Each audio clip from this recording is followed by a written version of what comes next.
आज आपण कोणतीही पूर्वतयारी न करता अगदी साध्या सोप्या आणि एका नवीन पद्धतीने एकदम गुबगुबीत आणि टम्म फुलणारी पुरणपोळी बघणार आहोत.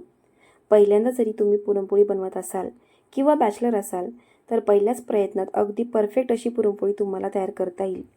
आता ही पुरणपोळी तयार करण्यासाठी तुम्हाला चणा डाळ लागणार नाही किंवा पुरण तयार करण्याचे टेन्शन नाही. अगदी साध्या सोप्या पद्धतीत ही पुरणपोळी तयार केली आहे. तर अगदी 10 ते 15 मिनिटात तयार होणारी ही पुरणपोळी आपण बघणार आहोत. तर त्यासाठी तुम्ही हा व्हिडिओ शेवटपर्यंत पूर्ण बघा. तर सुरुवातीला आपण इथे इन्स्टंट असं पुरण कसं तयार करायचं तर ते बघणार आहोत. तर त्यासाठी इथे आपण चणा डाळीचा वापर न करता इथे मी पंढरपुरी डाळू घेतलेला आहे. तर इथे एका कपाच्या मापाने 1 कप पंढरपुरी डाळू घेतलेला आहे. हे डाळू थोडंसं हलकं असं रोस्ट केलेलं असतं. त्यानंतर आता आपल्याला डाळू एका मिक्सरच्या भांड्यामध्ये घालून घ्यायचं आहे आणि त्याची एकदम फाईन अशी बारीक पावडर इथे तयार करून घ्यायची आहे.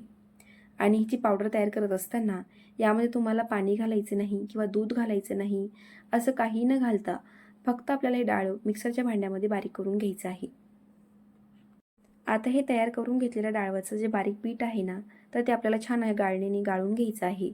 जेणेकरून गाळणीने गाळून घेत असताना यामध्ये जर कुठे डाळव राहिला असेल किंवा डाळवचा जर चुरा राहिला असेल तर तो निघून जाईल.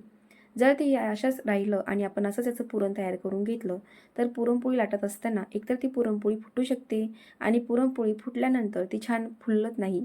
तर टम्म फुलण्यासाठी अशा प्रकारे तुम्ही ही डाळेवाचा चुरा छान असा गाळून घ्यायचा.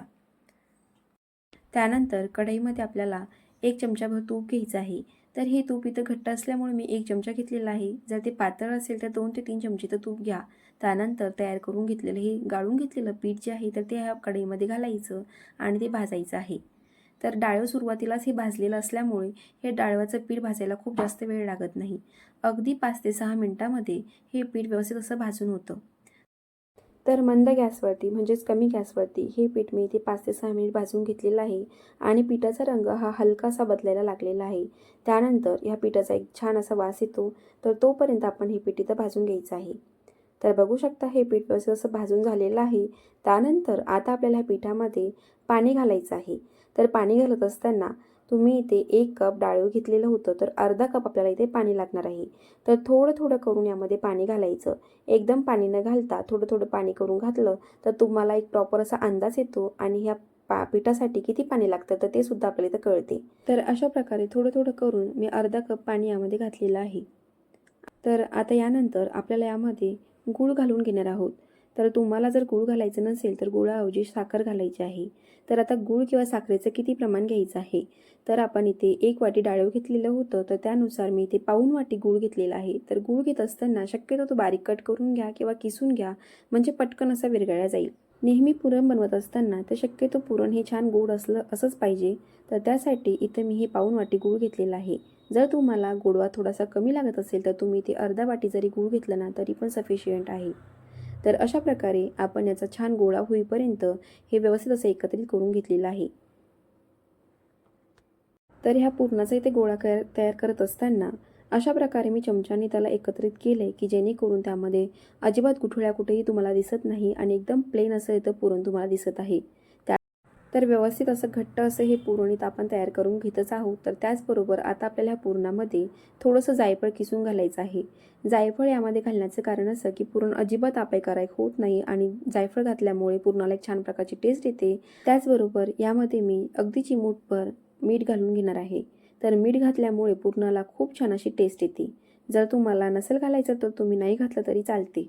पण शक्यतो पुरणामध्ये मीठ घातल्यामुळे पुरण एकदम चवीदार असं होतं. तर आता हे दोन्ही जिन्नस घातल्यानंतर पूर्ण छान असं एकत्रित करून घ्यायचं. मग त्याचा घट्ट असा इथं गोळा तयार झालेला असेलच तर आपण इथे गॅस बंद करायचा आणि हे पुरण आता इथे थंड करून घेणार आहोत. तर व्यवस्थित असं पुरण झालंय का नाही हे चेक करण्यासाठी तुम्ही हा पुरणाचा एक छोटासा गोळा घेऊन बघा. तो अजिबात हाताला चिटकत नाही. अगदी व्यवस्थित असं याचं पुरण तयार झालेलं आहे. तर अगदी इन्स्टंट हे पुरण तयार करत असताना यामध्ये अजिबात मी वरतून फूड कलर घातलेला नाही किंवा हळद पावडरसुद्धा घातलेली नाही. तरीसुद्धा दिसायला एकदम याचा कलर एकदम सुरेख असा आलेला आहे. तर हे पुरण थंड झाल्यानंतर तुम्ही अशा प्रकारे बघू शकता की इथे मी पोळीमध्ये घालण्यासाठी याचे 4 बॉल साईजची गोळी इथे तयार करून घेत आहे. तर तुम्हाला बघताच कळत असेल की अगदी परफेक्ट असे पुरण तयार झालेलं आहे आणि याचा गोळा अगदी सुरेख पेढ्यासारखा दिसत आहे. तर अशा प्रकारे आपण ही गोळी तयार करून घेतलेली आहे. तर त्यानंतर पुरणपोळी तयार करण्यासाठी पुरणपोळीसाठी लागणारं जे पीठ आहे तर ते कसं भिजवायचं ते बघणार आहोत. तर पुरणपोळीसाठी इथे मी 2 वाटी फक्त गव्हाचं पीठ घेतलेलं आहे. यामध्ये आपल्याला अजिबात मैदा किंवा पिठी साखर न घालता किंवा तूप न घालता हे पीठ तसंच भिजवून घ्यायचं आहे. तर फक्त गव्हाचं पीठ घ्यायचं आहे.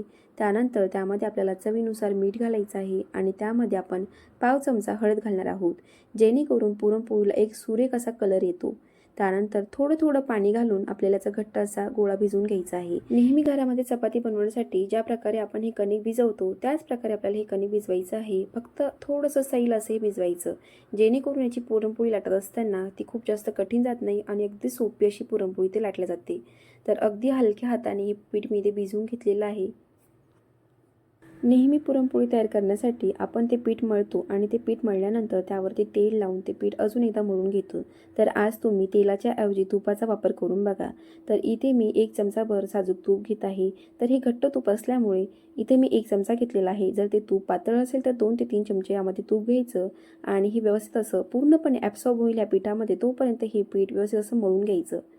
तूप घातल्यामुळे पीठ अगदी सॉफ्ट असं होतं आणि पुरणपोळी अजिबात फाटत नाही किंवा तुटत नाही. अगदी व्यवस्थित अशी मऊसर अशी पुरणपोळी आपली इथं तयार होते. तर हे पीठ आपण छान असं घट्ट असं मळून घेतलेलंच आहे. आता हे तूपसुद्धा याला लावून घेतलेलं आहे आणि आता आपल्याला ह्या पिठावरती झाकण ठेवून फक्त 10 मिनिटासाठी हे पीठ असंच ठेवायचं आहे. तर 10 मिनिट झालेले आहेत आणि 10 मिनिटानंतर आपण जर बघितलं तर हे पीठ अगदी सॉफ्ट असं झालेलं आहे. तर आता आपल्याला याची पुरणपोळी लाटण्यासाठी एक पारी घ्यायची आहे. तर एक छोटासा बॉल साईजचा गोळा मी ह्या पिठाचा घेणार आहे आणि आता त्याची आपल्याला पुरणपोळी तयार करून घ्यायची आहे. पुरणपोळीसाठी पुरणपोळीचा जो उंडा आहे ना तो कशा पद्धतीने तयार करायचा तर ते आपण इथे बघत आहोत. तर त्यासाठी आपण हा छोटासा बॉल साईजचा जो गोळा घेतलेला आहे तर त्या पिठाला दोन्ही बोटांनी अशा प्रकारे दाबत एक छान खोलगट अशी पारी ते तयार करून घ्यायची आणि त्या पारीमध्ये आपलं जे पुरण आहे ना ते पुरण त्यामध्ये घालायचं. तर पुरण घातलेली पारी आता आपल्याला अशा प्रकारे बंद करून घ्यायची आहे आणि बंद करत असताना जर तुम्हाला ती अवघड वाटत असेल तर अशा वेळी तुम्ही अंगठ्याला किंवा अंगठ्या साईडला जो बोट आहे ना तर त्या दोन्ही बोटांना पीठ लावायचं आणि इझिली पारी बंद होईल अशा प्रकारे तिला तयार करून घ्यायचं. तर तयार करून घेतलेल्या ह्या उंड्यामध्ये पुरण काठोकाठ भरलं गेले की नाही किंवा पुरण काठोकाठ भरलं जाण्यासाठी तुम्ही अशा प्रकारे त्याला बोटांनी दाबून घ्या किंवा दोन्ही हातांच्या तळव्यामध्ये तिला मोठं मोठं करत घ्यायचं, जेणेकरून पुरण पूर्णपणे काठोकाठ भरल्या जाईल. त्यानंतर तयार करून घेतलेल्या ह्या पारीला आपल्याला दोन्ही साईडनं थोडं थोडं पीठ लावून घ्यायचं आणि बेलण्याने अगदी हलक्या हाताने आपल्याला याची अलगद अशी पोळी ते लाटून घ्यायची आहे. तर पोळी लाटत असताना तुम्ही बघू शकता मी अजिबात बेलणं न उचलता ही पोळी पूर्णपणे लाटली गेलेली आहे आणि त्याचबरोबर हे पुरण व्यवस्थित असं काठोपर्यंत पोहोचलेलं आहे. तर अगदी ही पोळी लाटत असताना अगदी हलक्या हाताने ही पोळी लाटून घ्यायची, त्यामुळे ही पोळी छान अशी येते. व्यवस्थित अशी लाटल्या जाते. एकदम प्लेन लाटल्या गेल्यामुळे ही छान अशी फुलते सुद्धा. तर नेहमीसाठी पुरणपोळी लाटत असताना अजिबात घाई न करता तुम्ही अगदी हलक्या हाताने जरी पोळी लाटली ना तर मस्त अशी पोळी ते लाटल्या जाते. तर तयार करून घेतलेली ही पोळी आता आपण भाजून घेणार आहोत.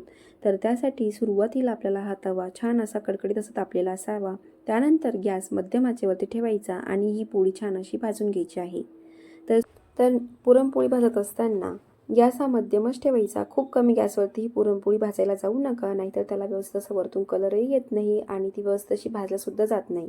त्यानंतर पुरणपोळी भाजत असताना दोन्ही साईडने त्याला मस्त असं तूप लावून घ्यायचं आणि व्यवस्थित अशी पुरणपोळी ते भाजून घ्यायची.